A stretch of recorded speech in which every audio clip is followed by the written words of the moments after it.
നമസ്കാരം.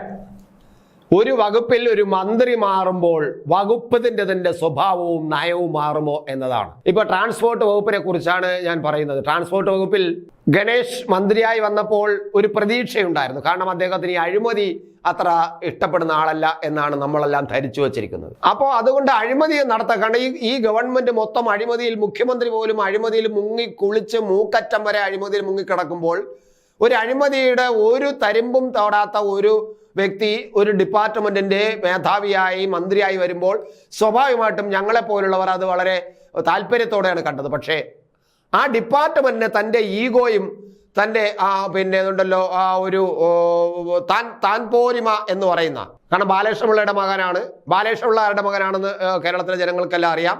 അപ്പോൾ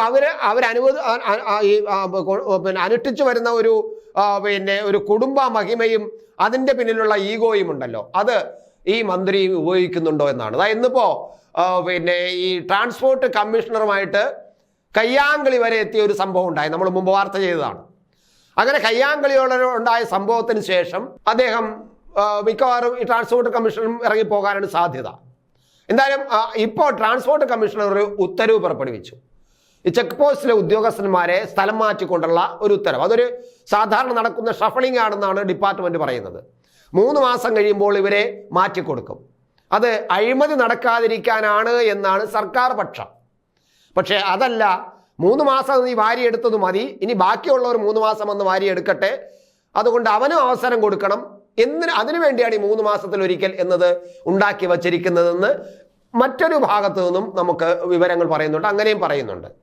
കാരണം ഇതെല്ലാം നിശ്ചയിക്കുന്നത് യൂണിയൻകാരാണല്ലോ. ജീവനക്കാരുടെ ഡിപ്പാർട്ട്മെന്റിൽ എന്തെല്ലാം നടക്കണം എന്തെല്ലാം നടക്കരുത് തീരുമാനിക്കുന്നത് ഡിപ്പാർട്ട്മെന്റ് നിയമങ്ങളോ ചട്ടങ്ങളോ മന്ത്രിയോ മന്ത്രിസഭയോ അല്ലല്ലോ, ജീവനക്കാരുടെ സംഘടനയാണ്.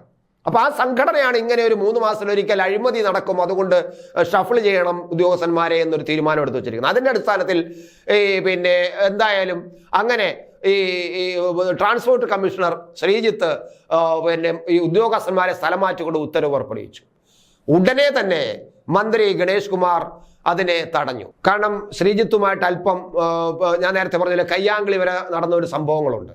അതുകൊണ്ട് അയാള് അങ്ങനെ അങ്ങ് വലിയവനാവണ്ട, ഞാനിവിടെ മന്ത്രിയായിരിക്കുമ്പോൾ എന്ന തരത്തിൽ അവിടെ ഈഗോ ക്ലാഷ് വർക്കാവുന്നു.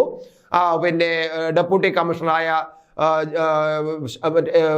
ഈ ട്രാൻസ്പോർട്ട് കമ്മീഷണറും കൂടായ ജ്യോതിശങ്കറിനോട് കൃത്യമായിട്ടും അത് ഉത്തരവ് പുറപ്പെടുവിക്കാൻ ഡെപ്യൂട്ടി കമ്മീഷണർ നിർദ്ദേശിച്ചു. ഡെപ്യൂട്ടി കമ്മീഷണർ ഇപ്പോൾ കമ്മീഷണറുടെ ഉത്തരവ് അസാധുവായിക്കൊണ്ട് വീണ്ടും ഉത്തരവിറക്കി. നോക്കണേ, അസാധാരണമായ സംഭവങ്ങളാണ് ട്രാൻസ്പോർട്ട് വകുപ്പിൽ നടക്കുന്നത്. ട്രാൻസ്പോർട്ട് കമ്മീഷണറുടെ ഉത്തരവ് ട്രാൻസ്പോർട്ട് ഡെപ്യൂട്ടി കമ്മീഷണർ അസാധുവായിക്കൊണ്ട് ഉത്തരവിറക്കുന്നു മന്ത്രിയുടെ നിർദ്ദേശപ്രകാരം.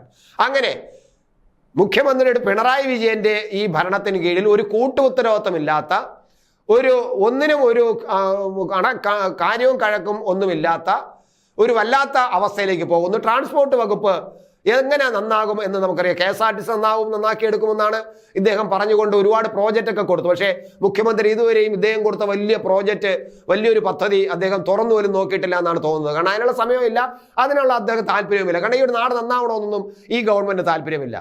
എങ്ങനെയെങ്കിലും കുറെ പദ്ധതി കൊണ്ടുവരണം, അതിൻ്റെ പേരിൽ കുറെ കാശ് കൊണ്ടുവരണം. ആ കാശ് കഴിയുന്നിടത്തോളം കമ്മീഷനായിട്ടും അല്ലാതെയും നോക്കുകൂലിയായിട്ടും മാസപ്പടിയായിട്ടും കുറെ ഉണ്ടാക്കണം. ഇത് മാത്രമാണ് ഈ ഗവൺമെന്റിന്റെ ഉദ്ദേശം. പക്ഷേ ഇവിടെ നന്നാക്കാൻ ഈ ഗണേഷ് കുമാർ വന്നാൽ നടക്കില്ല എന്ന് ഗണേഷ് കുമാർ മന്ത്രി ആയപ്പോൾ തന്നെ ഞങ്ങൾ പറഞ്ഞിരുന്നു. ഇപ്പോൾ ഇതാ ട്രാൻസ്പോർട്ട് ഡിപ്പാർട്ട്മെന്റും ആകെ ചളാകുളമായിരിക്കുന്നു എന്നതാണ് നമ്മൾ കാണുന്നത്.